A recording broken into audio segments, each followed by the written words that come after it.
Hi, this is Dr. Meissner. I wanted to create a recording to talk about some of the things that I've been noticing in the first set of professional nursing papers and the discussion boards.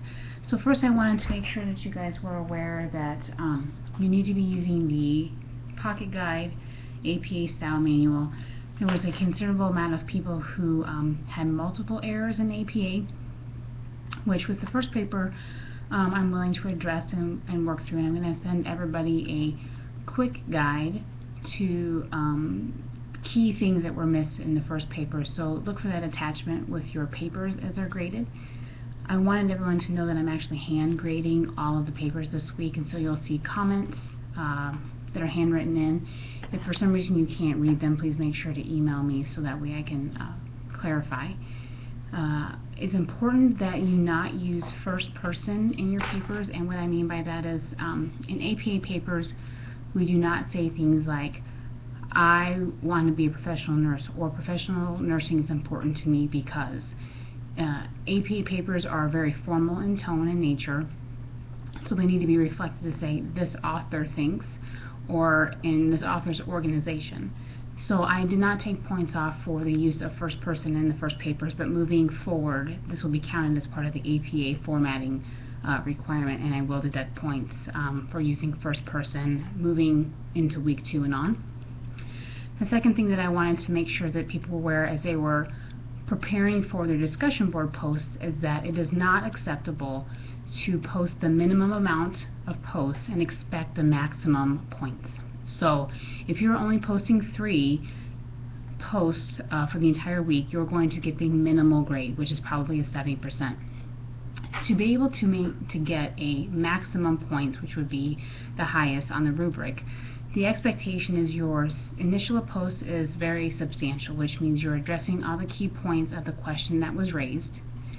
You're replying to more than the minimum amount of students or peers or myself.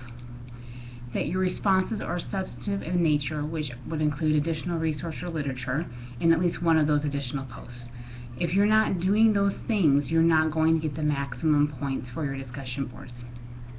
So moving forward, the comments will be posted telling you that you either need to have more substantive posts or literature. I do take points off for grammar, for language in your discussion board posts. So take the time to proofread your discussion boards before you post those, because there are points allocated to grammar, sentence structure, and proper tone used within the discussion board posts. It's been pretty evident that we talked a lot about professional nursing, and I think overall we did a really nice job of discussing all the key aspects of professionalism.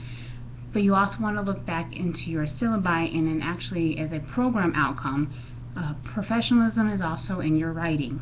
So make it a priority to not only speak professionally and write professionally, but it needs to be conducted through the entire program as well as in discussion boards. So please keep that in mind as you progress through this class and you progress through the program, that professionalism is also in how you conduct yourself in the classroom. If you have any questions, please feel free to call me or email me, but I do want you to make sure that you're looking at the feedback. I know students sometimes struggle with finding the location of the feedback, and as an instructor I can't see the student side of what Blackboard looks like. So if you're having difficulty finding the location of your feedback, you need to let me know. It is imperative that you read the comments that I have left in the papers and in the discussion board. I expect to see continuous growth as you work through this first 6 weeks of this program. If you fail to look at the feedback and you continue to make the same mistakes, then the grade will be reflective of that. So it is important that you look at those. My goal is today's October 1st, to get all papers with comments and additional feedback to you no later than October 2nd by noon. There are 22 of you in this class, and I do teach other classes in other programs, so I'm doing my very best to get you back feedback as quickly as I can.